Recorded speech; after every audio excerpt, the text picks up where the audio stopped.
Welcome to my YouTube channel. आज मैं आपको क्लास 4 के लिए इब्तिदाई उर्दू बुक से सबक नंबर 7 को पढ़ाऊंगी। एग्ज़ाम से मुतालिक पूरे ही चैप्टर की तैयारी करवाऊंगी। इस पूरी ही नज़्म को पढ़ना सिखाऊंगी। इस नज़्म का पूरा ही मतलब लिखना बताऊंगी कि एग्ज़ाम में कैसे लिखोगे। सभी क्वेश्चन आंसर, सभी ग्रामर लिखनी बताऊँगी कि एग्ज़ाम में कैसे लिखी जानी है।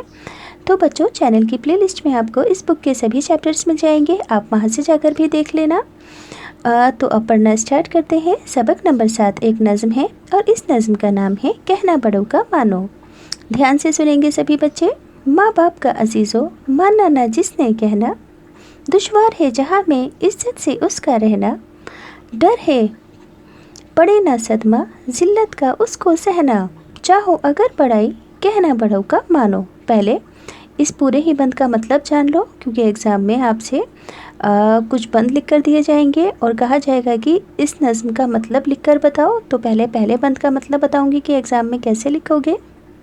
तो पहले बंद का मतलब लिखोगे कि शायर इस बंद में कहता है कि ए दोस्तों, जिसने माँ बाप का कहना नहीं माना, ऐसे लोग दुनिया में इज्जत की ज़िंदगी नहीं गुजार सकते और ऐसे लोगों को जिल्लत यानी कि बेइज्जती का सामना भी करना पड़ता है।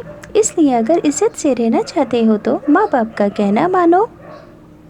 समझ में आया कि किस तरह से लिखोगे इस बंद का मतलब एग्ज़ाम में? स्क्रीनशॉट ले लेना, लिखना आसान रहेगा।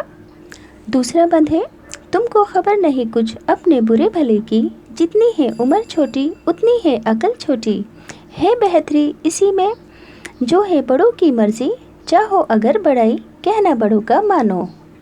तो इस बंद का मतलब क्या लिखोगे एग्ज़ाम में? इस बंद में शायर कह रहा है कि तुम अभी छोटे हो, इसलिए अपना अच्छा बुरा नहीं समझते, क्योंकि अकल भी उम्र के साथ बढ़ती है और तुम्हारी अकल भी छोटी है, इसलिए बड़ों की मर्ज़ी में ही भलाई है। इसलिए इज्जत की ज़िंदगी के लिए बड़ों का कहना मानो। अगला बंद है कोई दिन में प्यारो, वे वक्त आने वाला, दुनिया की मुश्किलों से तुमको पड़ेगा पाला, मानेगा जो बड़ों के जीतेगा वही पाला, चाहो अगर पढ़ाई कहना बड़ों का मानो। नज़्म को लिखा है अल्ताफ़ हुसैन हाली ने। तो इस बंद का मतलब एग्ज़ाम में लिखोगे। इस बंद में शायर कहता है कि जैसे जैसे तुम बड़े होते जाओगे तो वो वक्त भी तुम्हारे सामने आएगा जब दुनिया की मुश्किलों से तुम्हारा सामना होगा, और जो बड़ों के कहने पर अमल करेगा, बड़ों की बात मानेगा, वही मुश्किलों से जीतेगा। इसलिए तुम बड़ों का कहना मानो। अब बच्चों, एग्ज़ाम में अल्फाज महीने भी आएंगे, आपको इनको लर्न करना है। याद करने का तरीका क्या है उर्दू का? आपको लिखकर स्पेलिंग के साथ याद करना है। कैसे याद करोगे? लिखकर स्पेलिंग के साथ याद करोगे तो जल्दी याद होगा, उर्दू भी अच्छे से सीख जाओगे। तो अल्फाज महीने याद करने हैं, पढ़कर बताती हूँ। दुश्वार कहते हैं मुश्किल को, जिल्लत कहते हैं बेइज्जती को, सदमा कहते हैं दुख को। अब इस चैप्टर के टेक्स्ट बुक के क्वेश्चन आंसर हैं, जो कि मैं आपको पढ़कर बता देती हूँ कि एग्ज़ाम में आप किस तरह से लिखोगे। सवाल नंबर 1, बड़ों का कहना ना मानने का क्या नतीजा होता है? जवाब में लिखोगे, बड़ों का कहना ना मानने से जिल्लत यानी कि रुसवाई का सदमा बर्दाश्त करना पड़ता है। सवाल 2, माँ बाप की नसीहतों का क्या फ़ायदा होता है? जवाब में लिखोगे, माँ बाप की नसीहतों से इंसान अच्छे बुरे की पहचान कर पाता है और इज्जत की ज़िंदगी गुजार पाता है। सवाल नंबर 3, जब ज़िंदगी में मुश्किलों का सामना करना पड़ेगा तो क्या चीज़ काम आएगी? जवाब में लिखोगे, जब ज़िंदगी में मुश्किलों का सामना करना पड़ेगा तब माँ बाप की नसीहतें काम आएंगी। सवाल नंबर 5, है बेहतरी उसी में जो है बड़ों की मर्ज़ी का क्या मतलब है? जवाब में लिखोगे, इसका मतलब है कि बड़ों की मर्ज़ी में ही भलाई है, क्योंकि वे अच्छा बुरा जानते हैं।